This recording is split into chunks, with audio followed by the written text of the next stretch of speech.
Pode falar. Posso falar? Sim, senhor. Show de bola. Bom dia, expressionautas. Bom dia, professor Caseiro, Felipe. Boa tarde para você aí, Rômulus. Bom, deixa eu apresentar, né? A gente teve a presença do Bruno Menucci há algumas edições, né? E um outro colega meu de escola, que eu conheço, acho que desde o prézinho, é o Felipe Pateu, né? Que apesar de ter falado que ele é sociólogo, na verdade ele é economista. Mas ele não está fazendo doutorado em sociologia? O Felipe estuda tudo, né, Então cara? Eu por vou te isso que eu me falar confundi. que quem estudou no Universitário em Santos ou no Coque Paraíso e conhece o professor Moacir, que era praticamente um robô à prova de falhas, precisa saber que o Felipe acho que foi o único aluno que conseguiu quebrar as pernas desse professor numa discussão fantástica. Foi marcante. Acho que é a primeira vez na história que o professor Moacir perdeu uma discussão com um aluno. E para quem joga Magic, era horrível jogar com o Felipe, cara. O Felipe cancelava tudo que você jogava, era um inferno. Era a melhor pessoa que você podia jogar no mesmo time, mas jogando contra era um porre. E o professor Caseiro foi o meu professor de parasitologia na Faculdade de Ciências Médicas de Santos. Ele foi contemporâneo do meu pai, né, Miguel Naveira, e também foi professor do meu pai no mestrado. E hoje ele encabeça um projeto chamado EPICOBS, né, que é uma pesquisa, né, de prevalência do coronavírus na Baixada Santista, com resultados muito interessantes, mas também muito preocupantes, né, na questão de subnotificação e até mesmo naquela coisa que a gente falou de imunidade de rebanho, né, que muitas pessoas falavam a favor. Sim. Então, acho que são dois especialistas hoje para falar de muita coisa legal que, infelizmente, eu não tenho como oferecer, né, informações. Uma coisa é a gente falar com o médico que tem que manter todo mundo em casa e a outra é encontrar uma alternativa para que a economia seja viável e que as pessoas possam sobreviver, né? E outra é falar que não tem imunidade de rebanho e que o vírus está crescendo, mas a gente não tem nenhuma informação a respeito de prevalência. O Dr. Caseiro com certeza pode dar informações a respeito da Baixada Santista. Vamos começar então a pedir aqui o professor Marcelo Caseiro nos falasse primeiramente como é que está, nas informações que ele tem, né, claro, de infectologista e professor, e certamente alguém que está atento ao que ocorre no Brasil, como que está a dinâmica atualmente da pandemia no estado de São Paulo, no Brasil de uma forma geral, e em que isso ajuda ou atrapalha a hipótese de imunidade de rebanho. Abra seu microfone, professor. Bom, então, muito legal. Bom dia a todos aí. É um prazer estar aqui com vocês, com o meu querido amigo Marcelo Naveira, que nos conhecemos há muito tempo, conheço também o pai dele há muito tempo, Felipe, Rômulus. Então, vamos conversar um pouquinho. Eu acho que a questão geral, né, eu acho que tem muitas questões para serem consideradas, né? Muitas questões. Cada dia a gente está se surpreendendo mais e eu acho que essa pandemia vai servir para nós fazermos muitas reflexões, e talvez já estamos fazendo, mas posteriormente a isso, entre elas essas questões que você levantou um pouquinho, né? Acho que a gente vai ter que rever a ideia da medicina, tudo aquilo que a gente aprende na faculdade, da medicina baseada em evidência, né? Na verdade, os médicos de uma maneira geral parece que estão jogando isso tudo dentro da lata do lixo, né? E essa é uma questão que eu julgo as mais sérias, né, de todas, assim, é uma coisa impressionante. Ontem mesmo eu recebi um zap aqui, um WhatsApp, esqueci o nome daquele cidadão lá, que era um cara da Globo, que saiu da Globo lá, e fazendo uma... O Drauzio Varela? Não. Aquele jornalista que foi lá pro lado do Bolsonaro, que é um... ele estava... o Alexandre Garcia. Alexandre Garcia, fazendo uma live com a Anice, e os caras, umas figuras totalmente estranhas, então eles falando de um coquetel que eles estão fazendo, não sei se você viu isso, velho, eu fiquei realmente impressionado, é uma mulher que mandou de um grupo São Vicente, eles têm um protocolo, sabe, numa cidade aí, que eles dão tudo, eles dão cloroquina, dão ivermectina, dão zinco. Bom, já melhoraram que estão dando enoxaparina agora, para todo mundo, profilático e tal. Então é um negócio assim surpreendente, né? E as pessoas confiam, vão nessa ideia. Bom, eu acho que essa é uma questão que dá para a gente conversar depois, né? que vem esse lado daquilo que a gente aprende o tempo inteiro, né? O que a faculdade, o que a gente mudou, o que a ciência mudou, a ciência médica, né? 3 séculos as pessoas ficaram fazendo sangria, achando que funcionava, né? E aí a gente aprendeu que a medicina boa é aquela baseada em evidência, com ensaio clínico, randomização. Bom, essa é uma questão que tem muito me incomodado. Dentro desse cenário, que é uma coisa assustadora, né? Porque cada um faz o que quer, fala o que quer, numa verdadeira distopia, a gente tem esses números, né? Que esses números são assustadores, né?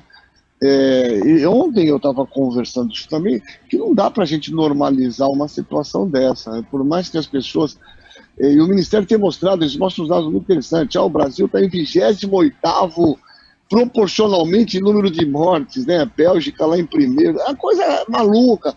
Nós temos 57 mil pessoas que morreram. Aqui em Santos, mais de 350 pessoas que morreram, né? Neste ano aqui em Santos, só aqui nessa epidemia, nós já perdemos 5 médicos, né, conhecidos, importantes. Quando nós tivemos um evento pandêmico desse, que numa pancada só 5 médicos morreram. Temos 3 que estão entubados nesse momento, né?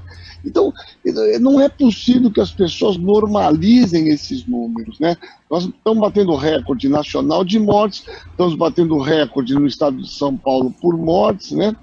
O número de mortes aqui na Baixada continua elevado o tempo inteiro, né? Esse é o cenário que nós temos. E dentro desse cenário, nós observamos umas coisas que são fantásticas, né?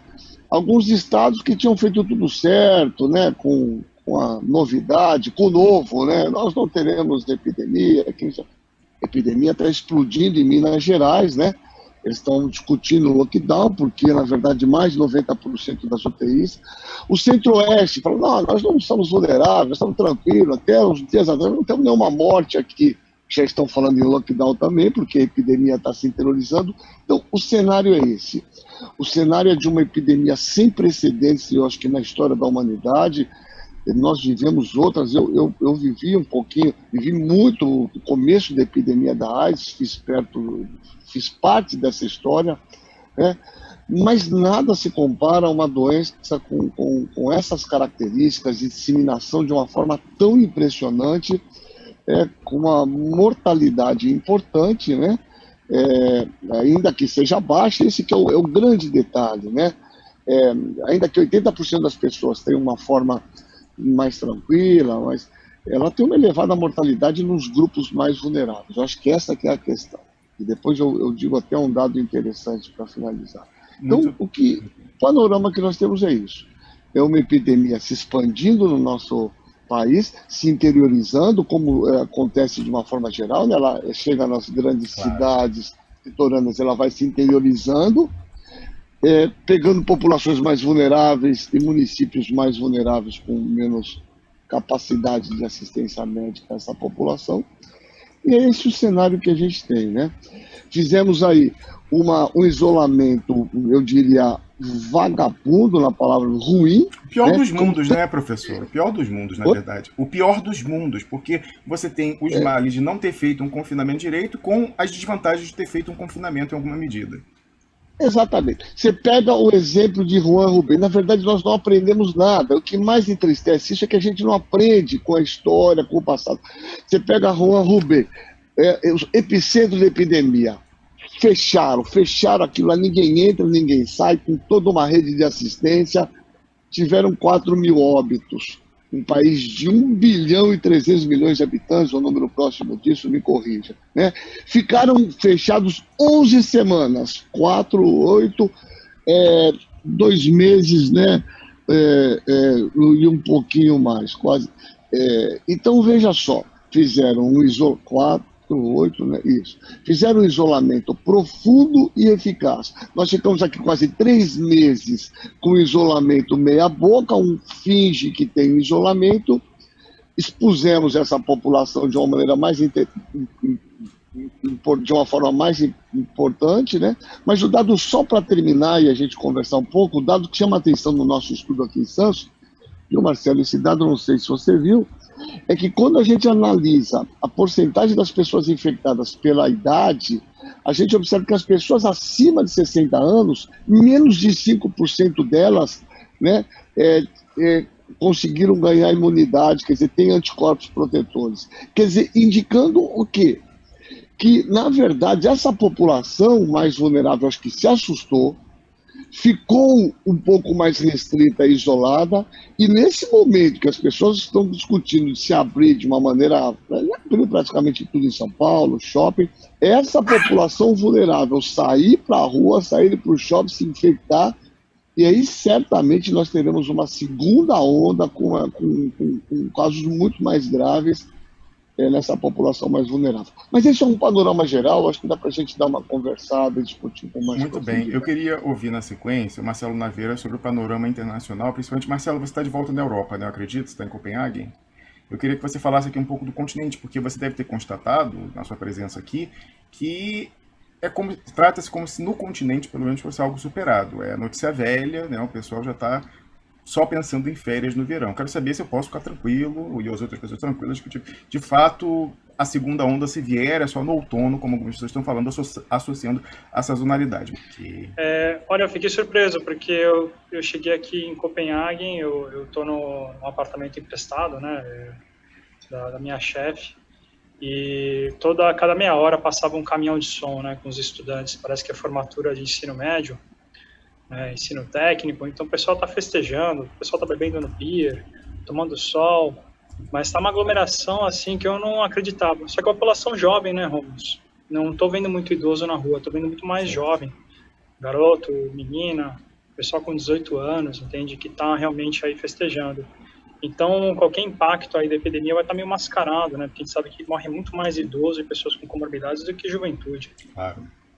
Mas assusta, porque apesar das medidas serem tomadas nos mercados, né, as pessoas estarem mantendo distância, o tabagismo aqui na Dinamarca, assim como na Europa, ele é muito prevalente, né? As pessoas fumam demais. Isso choca o brasileiro quando vem para cá, né? Porque a campanha contra o tabagismo, que é originário dos Estados Unidos, mas é uma coisa boa dos Estados Unidos, é a implicância com o tabagismo. Então, é ruim, porque aqui as leis são tímidas. Por exemplo, uma coisa que me irrita é eu ficar parado na estação de trem, esperando um trem, ou num ponto de ônibus, que eu não tenho o que fazer, eu tenho que ficar no ponto de ônibus, tenho que ficar. E a pessoa pode fumar do meu lado. Isso é intolerável, mas a gente, enfim, é a Europa.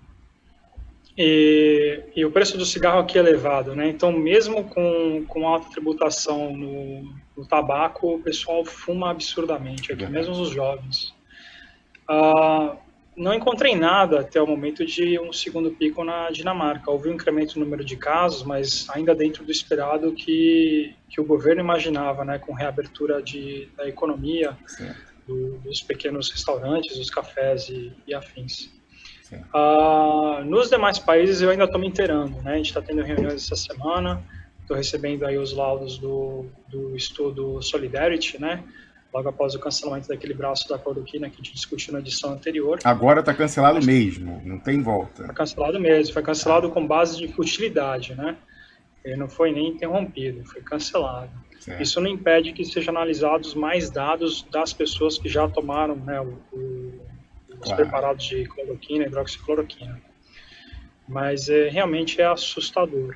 Eu imagino que talvez a juventude não esteja muito preparada, né, para enfrentar essa responsabilidade de ficar em casa, que eu acho que é a mais fácil se você não está no mercado de trabalho, né, e você pode ficar em casa, acho que seria o ideal. Mas eu acho que a gente vai enfrentar muito provavelmente um impacto aí dessas férias de verão europeu, com certeza. Certo. Mas você acha que isso vem ainda antes do outono ou vai vir no outono, como algumas pessoas que creem no fator sazonal estão apostando? Não, vem antes, porque já teve reabertura entre os países, né? Você tem alguns países que estão tendo um aumento no número de casos. Há pouquíssimos países da União Europeia que estão banidos, né, de frequentar. Mas mesmo na Dinamarca e em outros países existem várias exceções. Então você pode entrar no país se você tiver estudo, se você tiver um namorado, uma namorada, se você tiver uma reunião de negócios. Eu mesmo entrei aqui por conta do meu trabalho. Então meu contrato de trabalho me permitiu entrar no país como cidadão espanhol, né, mesmo que a Espanha estivesse numa lista de bloqueio. Certo. Perfeito. Então com certeza vamos enfrentar alguma coisa do gênero. Perfeito. Vamos ouvir trazer para a roda aí o Felipe Pateu, que, como você corrigiu, é economista, não sociólogo, embora esteja fazendo doutorado em sociologia, corrija-me se eu estiver errado na leitura da ficha técnica, que é o seguinte, então vamos justamente partir da questão de você ser um especialista na questão da economia solidária, para saber do impacto econômico e no que a economia solidária, nas iniciativas que existem disso, puderam ser eficazes ou não, não sei, no enfrentamento dos efeitos socioeconômicos graves do confinamento onde ele foi feito e também da própria pandemia. O Felipe Pateu, bom dia, bem-vindo ao Duplo Expresso. Pode falar, Felipe. Okay. Bom, então, primeiramente, obrigado aí pelo convite, Marcelo, prazer revê-lo, prazer participar desse espaço aqui de debate tão qualificado, agradeço aí o Rômulo também, e bom dia, professor Marcos e os ouvintes expressionautas. Então, Rômulo, eu vou dividir sua pergunta em 2 pontos aí. Eu acho que o primeiro é o impacto econômico, o segundo é a resposta da economia solidária, né? Eu acho que o que a gente consegue ver aí é que não existe, né, uma grande falácia essa questão do trade-off entre vidas e economia, né? Eu acho que a gente já tem vários indicativos mostrando isso, né? Primeiro teve um estudo que foi muito difundido sobre os efeitos da gripe espanhola em cidades americanas, e mostrou que as cidades que fizeram isolamento mais forte foram as que tiveram menos impacto econômico, né? Hoje, já aqui no caso no nosso caso contemporâneo, você tem a Suécia como um grande exemplo aí tentou a imunidade de rebanho, e as previsões de queda do PIB são equivalentes aos demais países. Acho que o Marcelo também vai saber mais informações, aos demais países aí da Escandinávia, né? Claro. A própria China, como o professor Marcos levantou, também fez um isolamento profundo, e a expectativa do PIB até o final do ano é de crescimento de 1%, né? Certo. Mas então, para concluir a parte sobre a economia, teve um estudo recente aí da OIT, perdão se isso aí vai reforçar os ataques sobre o globalismo aí do Rômulo, mas esse estudo bem recente da OIT fez uma análise da correlação entre as medidas de testagem e rastreamento de contatos e o número de horas de trabalho perdidas, né, em vários países aí do mundo. Esse estudo concluiu que quanto mais forte as medidas de testagem e rastreamento de contatos, menos a quantidade de horas de trabalho perdidas, ou seja, menor o impacto no emprego. E a conclusão é que isso acontece pelo simples fator de que, se você não tem testagem e rastreamento de contato, ou você faz o lockdown, e aí o impacto é maior, ou você não faz o lockdown, mas você tem uma economia aberta e a população sem confiança de sair na rua, né? Não adianta você ter a economia aberta e as pessoas com medo. Então, o que dá confiança e o que permite que evitar perdas de trabalho do ponto de vista das medidas de saúde aí é a testagem e rastreamento de contatos. Então, isso é um pouco sobre esse efeito econômico aí. Agora, mais especificamente sobre as respostas da economia solidária, acho que a gente tem aqui no Brasil algumas iniciativas muito interessantes, né? Eu acho que uma pandemia como essa, né, com esse tipo de efeito que tem, ela ativa um pouco o sentimento de solidariedade nas pessoas. Claro que não vai ser no conjunto da população, você continua tendo gente achando que vai se isolar sozinha aí, fazendo festa com testagem para convidar, coisas desse tipo. Mas eu acho que, de uma forma geral, você percebe que existe uma interdependência, que você não consegue escapar sozinho numa pandemia, né, que precisa de uma organização social. Então, você teve aí vários movimentos de organização de doação de cesta básica, doação de máscara. E o que é muito interessante são casos em que esses movimentos se articulam com iniciativas produtivas na perspectiva da economia solidária. Então, por exemplo, você doar uma cesta básica, você pode pegar e comprar essa cesta básica de um agricultor familiar que pode estar deixando de conseguir vender seu produto nas feiras. Então, você gera uma alternativa de renda ao mesmo tempo que você distribui o alimento para a pessoa que está sem acesso a ele, né? Na produção de máscaras, a gente tem uma grande iniciativa muito interessante do MTST, né?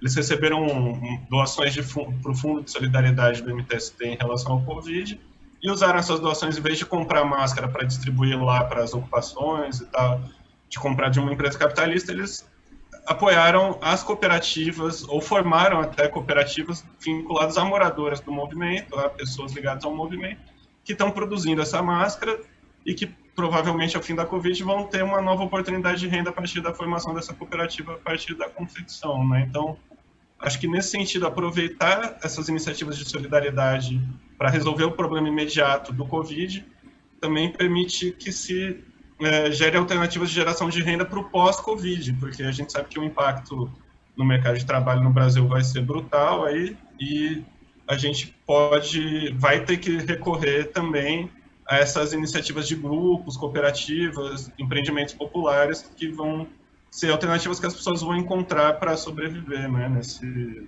cenário. Perfeitamente. Queria voltar para o professor Marcos Caseiro e queria que ele nos aclarasse sobre o status atual da hipótese de imunidade de rebanho, né, à luz do que a gente viu nos países que flertaram com essa ideia, seja oficialmente, seja de forma velada, professor. Então, essa é uma ideia que nós poderíamos chamar de darwinista, né? É um pouco de você pegar a teoria de Darwin e falar assim, olha, os mais aptos sobrevivem, os menos aptos morrem. Então, dentro de uma população de susceptível, quando você expõe a um evento, aqueles que, na verdade, têm uma resistência natural vão sobreviver, os menos aptos morrem. Isso é fabuloso do ponto de vista da história, do ponto de vista da biologia, do ponto de vista do darwinismo, coisas parecidas. Agora, não tem o menor sentido dentro de uma situação atual que nós vivemos, né? Quer dizer, entre uma situação em que existe um mínimo de solidariedade entre as pessoas, entre os seres humanos, a gente simplesmente expor as pessoas que nós sabemos que são mais vulneráveis, por exemplo, as pessoas mais idosas, as pessoas que contribuíram a vida inteira com o nosso país, as pessoas que eventualmente têm uma comorbidade, falam assim, ó, vamos deixar elas se infectarem, as que morrerem está tudo bem, peguem a gripinha, morrem, tudo bem. Então, isso, começamos por aí, é uma coisa absurda do ponto de vista prático. Para nós atingirmos essa imunidade de rebanho, os dados que são por modelos matemáticos falam em 60% a 70%. Para a gente ter uma ideia, nós tivemos aqui em Santos, em 2 meses, que foi nosso destino, a maior aceleração da epidemia em um estudo feito no planeta, né? Nós tivemos um aumento percentual de 70% entre uma fase. Não tem nenhum estudo do mundo que mostrou uma disseminação desse vírus com tamanha velocidade. Né? Então, partindo-se desse pressuposto, com essa velocidade de disseminação, chegamos a 6%, 7%. Imagine para nós chegarmos a 70%. Então nós temos uma enorme população vulnerável, enorme população que não se contaminou, está vulnerável.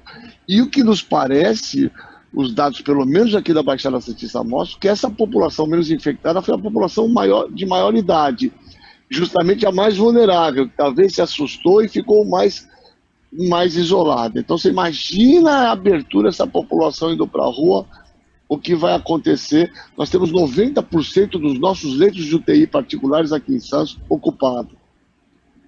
Então, veja, a terceira coisa nós não entendemos bem a questão da imunidade deste coronavírus.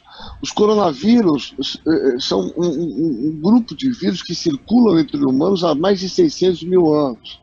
Né? A gente tem os coronavírus que causam doenças respiratórias superiores, resfriado comum, né? Tivemos o SARS, o MERS. O que esses estudos mostram com essas epidemias que já circulam aqui, são muito estudadas, os coronavírus desde a década de 50, é que essa é uma imunidade transitória, é uma imunidade que dura de 1 ano, no máximo 2 anos, e, né, existem diversos estudos americanos com o coronavírus que causa o resfriado comum, que você tem epidemias a cada 1 ano, 1 ano e meio, a cada 2 anos. Então é uma imunidade transitória.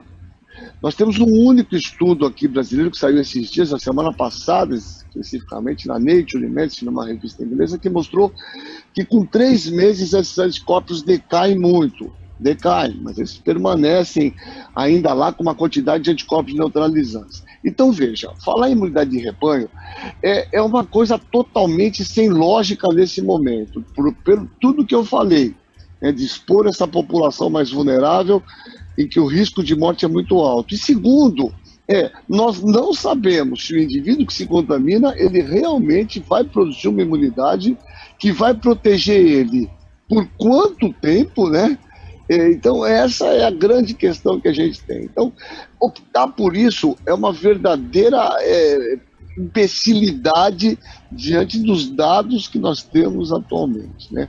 Então, eu acho que essa é uma ideia geral. Não sabemos da imunidade por quanto tempo, a quantidade de pessoas infectadas ainda é muito baixa, e eu acho que a população mais vulnerável, felizmente, ficou mais restrita e não foi exposta, o que favorece mais a ideia, a importância do isolamento, principalmente dessa população mais vulnerável, nesse momento que estão querendo abrir tudo, né? Eu não sei se eu fui claro nessa ideia, tá, Rômulo, mas a gente vai conversando. Não, perfeito. Marcelo, eu pediria para que você comentasse, se você tem essa informação, como está atualmente o uso da cloroquina no mundo, porque alguns países não querem voltar atrás, né? Então, países importantes, como a Índia, o próprio Brasil, se bem que o exército brasileiro já falou que não vai mais fabricar cloroquina. Nos Estados Unidos foi proibido, a despeito do Donald Trump ter falado que ele estava fazendo o uso preventivo de cloroquina, e você falou que a OMS finalmente cancelou aquela perna do estudo. Como que está atualmente o uso da cloroquina no mundo pelos países que não têm condições políticas de voltar atrás? Bom, só responder algumas perguntas no chat, né? A primeira é a questão do Alexandre, como que eu consegui entrar na União Europeia. Então, Alexandre, se você for dar uma olhada na política de cada país, né, mesmo da União Europeia, cada um assume uma postura diferente. No caso da Dinamarca, você pode entrar mesmo sendo de um país banido. Você não precisa ter uma dupla cidadania que nem eu tenho, mas você precisa cumprir alguns requisitos. No caso da Dinamarca, é um PCR, né, aquele teste do cotonete para verificar o coronavírus, tem que estar negativo e tem que ser com um resultado, né, 72 horas, com menos de 72 horas da sua chegada ao país. E você também tem que comprovar o que eles chamam de motivo válido para estar no país. Então, seja educação, tratamento médico, funeral, um parceiro, parceira, ou múltiplos, né? Mas que você quer comprovar de alguma forma. A pergunta outra do Guilherme, são duas, na verdade. A primeira sendo a respeito da flexibilização no Rio de Janeiro. Bom, a gente teve o Leandro aí na edição passada, né? Ele que é um farmacêutico excepcional, com uma história muito comovente. E a gente viu por ele que o cenário da cidade, até mesmo do estado, ele é muito distinto, né? Muito heterogêneo, né? Nas comunidades carentes ele assume um perfil completamente autônomo, né? As pessoas têm que se encarregar mesmo das políticas de saúde, porque simplesmente os serviços não chegam da forma como deveriam, com a mesma qualidade, né? Que chegam para as pessoas que dependem da saúde suplementar. E a outra questão dele é quais os indicadores que poderiam ser utilizados para monitorar essa questão de voltar ao normal. Eu vou falar o que a gente já comentou no programa em outras edições, né? Não tem normal, gente, acabou o normal. O normal não existe. Ninguém vai voltar ao que era antes do coronavírus. Olha, você sabe que o pessoal aí paranoico usa isso contra. Fala assim, esse pessoal que vai ter o alarmismo, querem botar as ovelhinhas em casa, tá todo mundo em prisão domiciliar global e tal. Não é prisão. Aí o pessoal precisa então desmistifica. Quando você fala assim, novo normal, né, desmistifica. O que concretamente? Porque algumas coisas vão ter que ser pensadas, né? Por exemplo, com a distância entre as pessoas no transporte público, o desenho das viagens aéreas, né, os aviões. Mas por um tempo ou para sempre? Para sempre, Romulo. Para sempre? Eu tive na Ásia em 2010. Em 2010, quando fui para a China, já tinha um termômetro verificando a temperatura de todos os passageiros por conta da experiência que tiveram com a SARS. Então, então eles nunca perderam na China, na Ásia, esse protocolo da época da SARS? Sempre teve isso, né? Até porque, por exemplo, a Coreia do Sul... O que eu sei, Marcelo, eu viajei para a China a última vez, acho que em 2010, sei lá, uma coisa assim, e para Taiwan. Eu não lembro se na China continental era isso, mas em Taiwan, você quando entrava, você recebia um papel, assim, ciência oficial, na alfândega, falando o seguinte, se você tiver sintomas gripais e febre, você é obrigado a colocar a máscara cirúrgica. Se você não colocar e for pego com febre, a multa era uma coisa assim, $10 mil, uma coisa assim. Você também tem, por exemplo, na Austrália, que exige que todas as pessoas que vão visitar o país elas têm que comprovar a vacinação para febre amarela.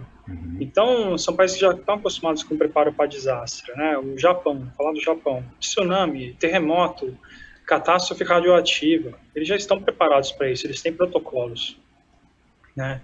E ninguém precisa de um Godzilla fictício, porque desastres já aconteceram na Ásia para desencadear esse tipo de organização do próprio governo, né?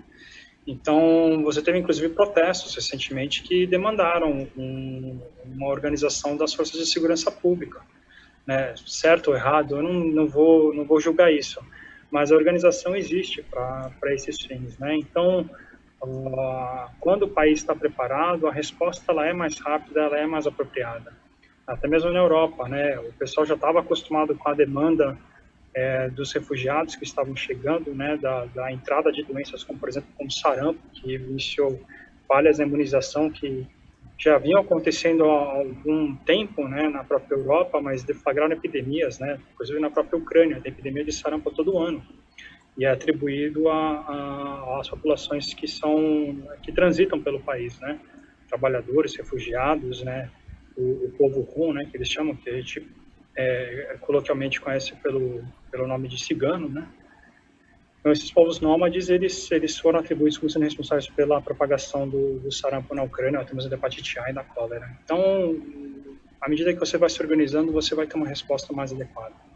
Na questão da cloroquina, a gente teve o Marcos Lacerda na última edição, né? O Marcos levantou os 3 países que ainda estavam fazendo uso da cloroquina, ou de certa forma o governo estava suplementando, né, os profissionais tanto com recomendações como com o próprio medicamento, que seria o Brasil, a Índia e os Estados Unidos. Nenhum dos 3 países tem um desempenho excepcional no controle da epidemia.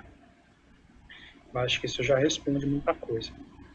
Tivemos aí um expressionauta que questionou a respeito do uso da cloroquina para as pessoas com poucos sintomas. Vejam, pessoas com poucos sintomas podem ficar em casa, isoladas, elas vão ter um bom desfecho. Se elas não têm comorbidades, elas não estão numa faixa etária mais elevada, e estatisticamente elas têm menor risco de gravidade. Então não é a cloroquina necessariamente que está desempenhando qualquer papel protetor. A pessoa pode estar tomando achocolatado e vai ter o mesmo desfecho. Isso não significa que eu vou começar a tomar achocolatado todo dia como prevenção do coronavírus. A correlação nem sempre quer dizer causalidade. Claro, acho que isso os profissionais tem que passar nos grupos de WhatsApp. Infelizmente tem pessoas com formação nas ciências humanas que tiveram como matéria obrigatória na graduação, estatística, eu imagino, mas em má fé, fazem com má fé, eu identifiquei, por isso sempre houve uma e por isso foram saídas com... do programa, porque a prioridade é com a honestidade intelectual, provocam uma confusão proposital, porque as pessoas não são burras e tiveram acesso à educação para entender a diferença entre correlação e causalidade. E aqui não é, né, a opinião de fundo do viés cognitivo, o problema é a má-fé. Quando a má-fé foi identificada, essas pessoas foram hostilizadas, inclusive no ar, né? Talvez não tenha sido a maneira mais adequada de eu lidar com isso, né? Mas inconscientemente eu queria botar para fora. Ainda bem que elas entenderam o recado e saíram. Marcelo. Vou pedir até permissão para alguém do chat para pegar emprestada o termo que foi cunhado, né, de maionese terapêutica. Basicamente, o que foi criado foi isso, né, juntaram um monte de coisa num coquetel, o doutor Caseiro também já demonstrou, e as pessoas acham que isso está funcionando. E, infelizmente, a cloroquina não é necessariamente um medicamento super controlado no Brasil. Então, por mais que não exista uma recomendação oficial, né, já existe uma medida provisória, e um protocolo, mas vamos supor que não exista mais um documento técnico recomendando isso por parte do Ministério, isso não impede as pessoas de utilizarem o medicamento, que é uma pena, porque você passa a ter a automedicação como sendo um fator de confusão em qualquer análise que você venha a ter de letalidade, mortalidade, e isso atrapalha, porque você também tem morte por evento cardiovascular com coronavírus, porque pode levar a miocardite viral, o paciente pode evoluir com choque, e aí a morte vai ter um infarto na necrópsia junto com uma pneumonite, né, com um edema pulmonar e todos os comemorativos do pulmão de Sara, né, que a gente conhece. Então, vamos pela ciência, né? Não vamos pela maionese, por favor. Não é porque maionese é gostosa que você coloca tudo. Então, eu vou passar de volta a bola para Felipe Pateu. Felipe Pateu, o impacto, eu não sei se você está fazendo um estudo estudos comparativos entre impacto social no Brasil e no restante do mundo.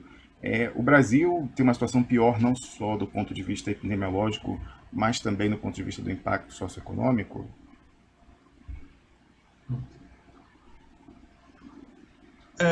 Acho que de um lado, se você comparar, claro, com países onde o mercado de trabalho é muito mais caracterizado pela formalidade, o Brasil com certeza tem um impacto muito pior, porque o principal efeito do coronavírus hoje está incidindo diretamente sobre os trabalhadores informais ou autônomos, né?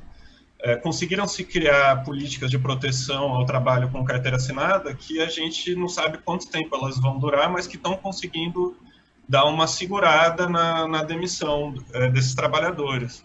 Então, isso no mundo todo, com os primeiros países que começaram a Alemanha já tem uma tradição nesse sentido de políticas de redução, subsídio à redução de jornada de trabalho, ou subsídio à suspensão de contrato. O Brasil copiou essa política e até o momento o impacto comparativamente no mercado de trabalho formal não está sendo tão grande. Mas, em compensação, a gente já tem cerca aí de 8, 9 milhões, desde fevereiro para cá, de trabalhadores informais que estão fora do mercado de trabalho, né? Então, isso é uma realidade que é muito parecida com a de outros países na América Latina, né? Que estão sendo muito afetados, mas que diferencia o Brasil da Europa, né? E de outros países, né? Principalmente a Europa foi onde conseguiu-se ter esse controle melhor com medidas de proteção ao emprego, né? Acho que nesse sentido, um pouco, acho que o que a gente tem que ficar de olho no caso do mercado de trabalho formal no Brasil é quando essas medidas de proteção ao emprego acabarem. Hoje a empresa pode ter um apoio, um subsídio do governo para manter o trabalhador afastado com redução da jornada por 2 ou 3 meses, né? Uhum. E aí depois ela é obrigada a manter esse trabalhador por mais 2 ou 3 meses, de acordo com o tempo que ele ficou afastado. Só que muitos empresários podem estar fazendo o seguinte cálculo: eu vou pegar e vou afastar os trabalhadores que eu quero manter e nesse período que eles estão afastados, eu vou continuar com o trabalho em tempo integral dos trabalhadores que eu pretendo demitir. Então, no momento que os trabalhadores que estão afastados voltar, provavelmente eles vão demitir uma parcela dos seus outros trabalhadores que não foram afastados, porque a política não garantiu uma proteção ao emprego global, né? Então, a gente ainda tem que ver como vai ser esse efeito rebote aí dessa política de proteção ao trabalho, mas e a proteção ao trabalho autônomo que foi muito pequena, né? Hoje, se o trabalhador autônomo, mesmo que ele contribuísse para o INSS, ele tinha lá 2 salários mínimos, por exemplo, o que ele vai ganhar no máximo é os R$600, né? Então, enquanto o trabalhador assalariado consegue repor de uma maneira mais próxima do 100% em relação ao salário que ele recebia normalmente, né? Então, principalmente no mercado de trabalho informal, a gente já tem um impacto muito grande, desproporcional em relação a outros países. Perfeito, olha... Algum dos usuários aí do chat comentou a respeito do Dr. Caseiro, como foi a recuperação dele pela doença, né, pelo Covid. Opa! Dr. Caseiro teve um Covid aí punk, né, professor? Eu lembro aquela semana lá, você participando das reuniões com a gente, atropelado pelo vírus. Vou pegar uma carona na pergunta, professor, e quero saber se você usou corticoide, que o estudo do britânico diz que reduz em até 1/3 a progressão para morte, para óbito. Não usei nada. Eu usei azitromicina, que é um antibiótico, porque eu estava com tive secreção nasal e a secreção ficou meio amarelada, que aliás é um remédio interessante, que é um antibiótico, né? Azitromicina. Eu usei um comprimido de 500 mg por tipo dia. Não usei cloroquina, não usei vermelho, não usei nada, só isso mesmo. E tive uns 3 dias realmente de muita mialgia, muita dor muscular, muita cefaleia, febre eu tive um dia, foi um caso mais moderado. Mas é justamente nessa linha que eu quero seguir. Eu queria mostrar até um livrinho aqui que eu estava procurando aqui atrás, que é um livrinho clássico, é o ABC do Charlatão. Esse aqui é o famoso Kurt Klotzel, um grande sanitarista brasileiro. Foi o Laveirinha deve conhecer, esse cara foi o mentor, grande professor nosso, o Davi Capistrano, morreu o ano passado, Kurt, com 90 anos, lá da Universidade de Pelotas. E essa doença propicia justamente, a característica dessa doença, o aparecimento desse bando de charlatão. Porque a verdade é assim, 80% das pessoas, 85%, vão ter 50%. Tem uma publicação no Annals of Internal Medicine que saiu a semana passada, sensacional, 50% das pessoas vão passar assintomáticas, né? Um estudo que eles fizeram, um compilado de todos os estudos de soroprevalência. E a grande maioria das pessoas, 80%, 85%, vão ter uma doença branda. São 10% vão ter uma doença moderada e 5% pode fazer uma doença grave. Bom, dentro desse sentido, dentro desses 80% das pessoas que vão pegar doença e vão ter algum sintomazinho, se você não der nada, se você der água, se você der cachaça, limão, pinga, vai melhorar. Então, esse tipo de comportamento de algumas doenças infecciosas, eles propiciam o aparecimento desse bando de charlatão, né? A cloroquina, ivermectina, nitazoxanida, vitamina D. O repertório é incomensurável. Eu estou até fazendo uma compilação aqui, porque eu quero agora mostrar o que já teve de teorias. Porque eu repito, se você não der nada, o cara vai evoluir no mesmo tempo. O problema de você dar um remédio desse, ele tem um efeito adverso pelo medicamento, né? Então, esse é o grande problema. As doenças infecciosas têm esse comportamento, a nossa imunidade, na grande maioria das pessoas, dá conta do problema, não precisa de nada, né?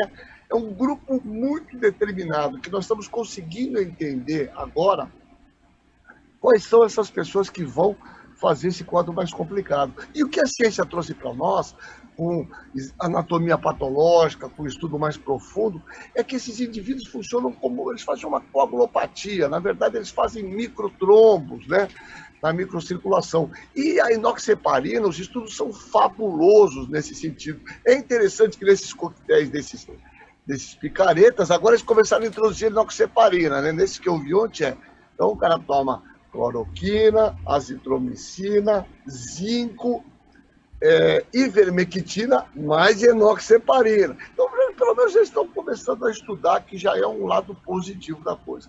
Então, eu acho que é importante as pessoas terem esse entendimento.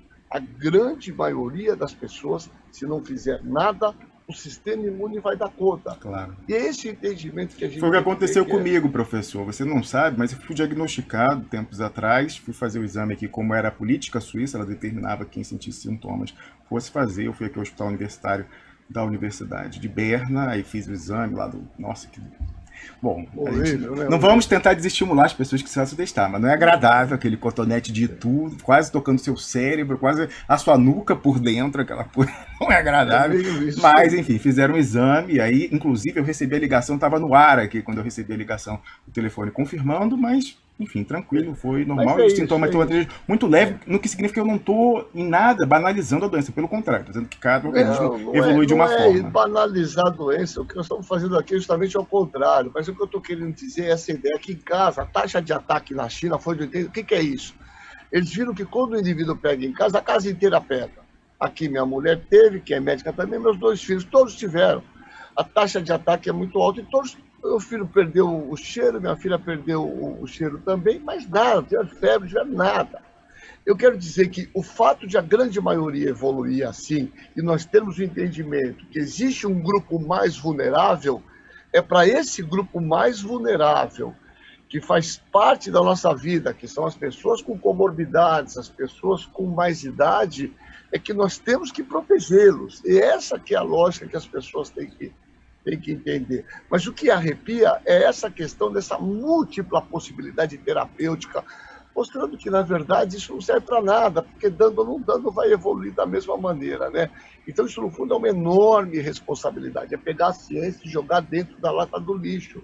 É o que está acontecendo no mundo e que é assustador, né? Assustador que o indivíduo fez faculdade, estudou, se formou, e continua adotando esse tipo de comportamento, não é verdade? Mas, enfim, é essa circunstância. Perfeito. Marcelo, eu queria pedir para você perguntar para os participantes que você tão gentilmente trouxe aqui hoje algo que tenha faltado, que eu não tenha perguntado ainda. Deixa eu fazer a primeira pergunta para o Dr. Caseiro, só para fechar a participação, que o Dr. Caseiro tem outro evento. Perfeito. Professor, o pessoal está muito ansioso pela questão da vacina, inclusive houveram algumas perguntas no grupo que infelizmente eu não tenho como responder agora.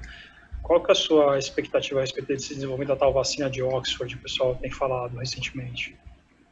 Bom, aliás, essa é uma das histórias mais estranhas, né? Que vale um melhor entendimento aprofundado. Eu vou investigar isso com mais detalhe, porque na verdade a vacina mais promissora e mais adiantada é a vacina chinesa, né? Que aliás mostraram ontem os dados que são muito promissores. E que é a vacina que o Brasil tinha feito um acordo, na verdade, o Estado de São Paulo, via Instituto Butantan, né? E me corrija depois se não é isso, ô Marcelo. E, na verdade, o Brasil assinou um contrato com o Oxford com uma vacina cuja a possibilidade, com uma coisa bilionária, né? Sem nenhuma garantia dessa vacina ter eficácia ou não. E se ela não tiver eficácia, o Brasil vai perder esse dinheiro, não é verdade? Então, o Brasil pôs não sei quantos milhões de dólares no projeto de uma vacina, sem perspectiva de eficácia nesse momento e sem nenhuma garantia de efetividade dessa vacina. A vacina que a gente tem os melhores resultados é uma vacina construída com um vetor de adenovírus, até onde eu sei, que é uma chinesa, que está numa fase 3, com uns dados muito interessantes, com a produção de quantidade de anticorpos neutralizantes muito eficaz. Eles mostraram os dados hoje de 1.200 pessoas que tomaram a vacina, nenhum contraiu a doença. Então, a vacina mais adiantada que nós temos é a chinesa. Agora, as pessoas têm que entender que um inóculo vacinal tem fases, fase 1, fase 2, não dá, por mais que se acelere esse processo, não dá para transpor. Existem implicações de efeitos adversos, nós não teremos vacina, do meu ponto de vista, este ano, talvez o ano que vem, né, um enorme, acelerando muito esses processos, nós teremos.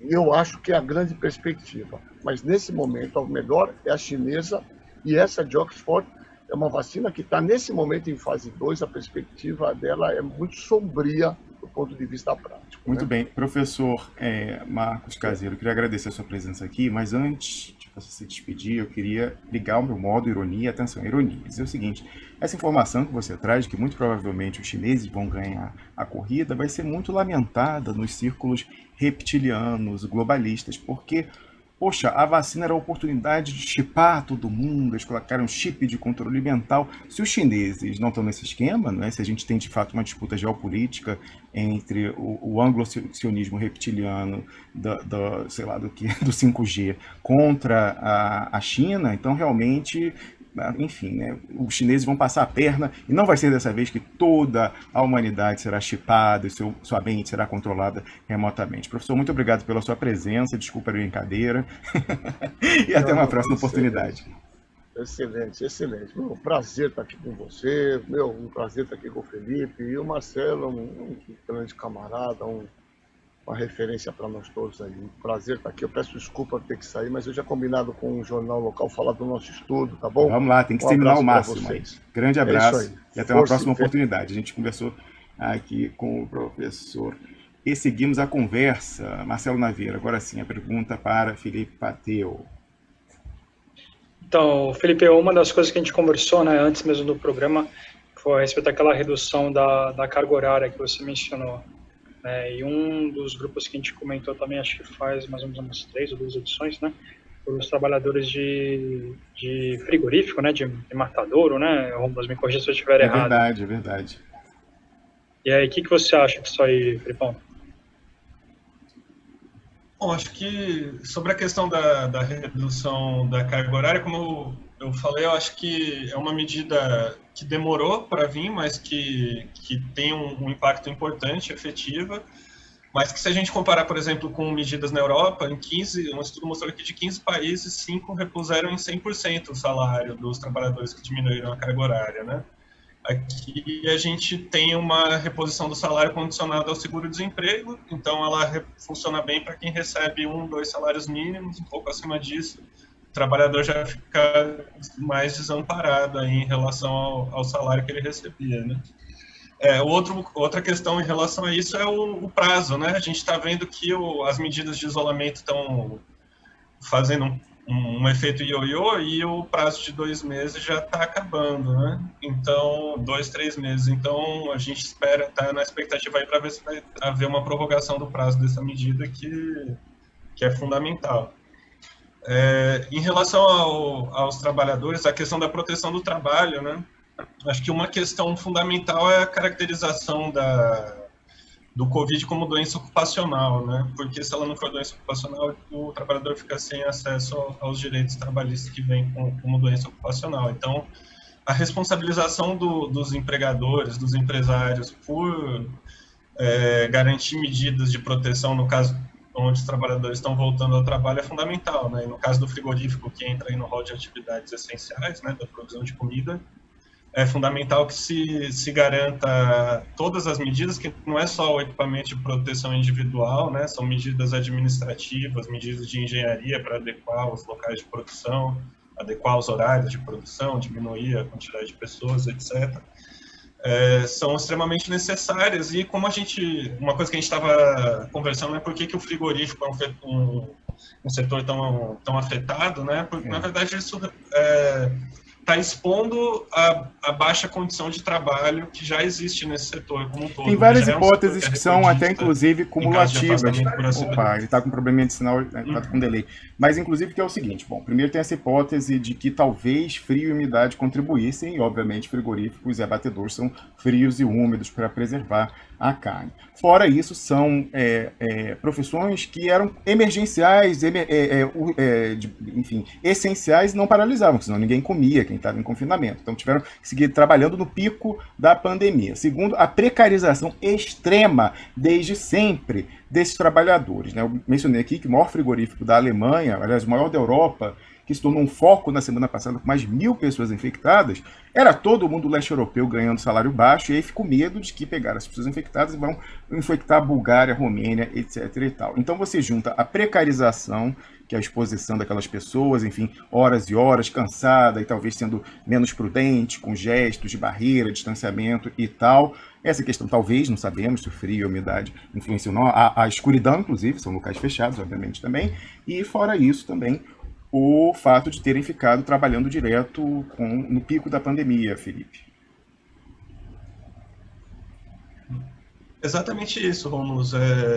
Aqui nas estatísticas do trabalho que a gente tem no Brasil, o setor de frigoríficos é recordista em acidente de trabalho, isso num contexto do velho normal, né? Recordista em acidente de trabalho, em afastamento por saúde, questões relacionadas à saúde do trabalho. Na pandemia isso se potencializa, né? Eu estava até lendo sobre esse caso da Alemanha também, que esses trabalhadores do leste europeu são colocados em alojamentos com 12 pessoas dividindo o quarto, né? Então, uma coisa horrível. Se na Alemanha é assim, né? Imagina a nossa realidade de condições de trabalho aqui nos frigoríficos, né? E a importância de reforçar a fiscalização do trabalho nesse contexto de pandemia, né? Não adianta você ter normativa se você não tem fiscais indo a campo garantir o cumprimento disso. Agora, acho que uma outra categoria que é importante reforçar nessa semana é a categoria dos entregadores de delivery, né? Que já estão ali... Tem a paralisação, inclusive. Ausentes do todo o sistema de proteção. Que pena, a gente está com um probleminha no sinal aí. Do Felipe bateu. Peraí, deixa eu fechar aqui. Para não ficar a sobreposição de vozes. Já fechei, enquanto se restitui o sinal dele, a imagem ainda está travada.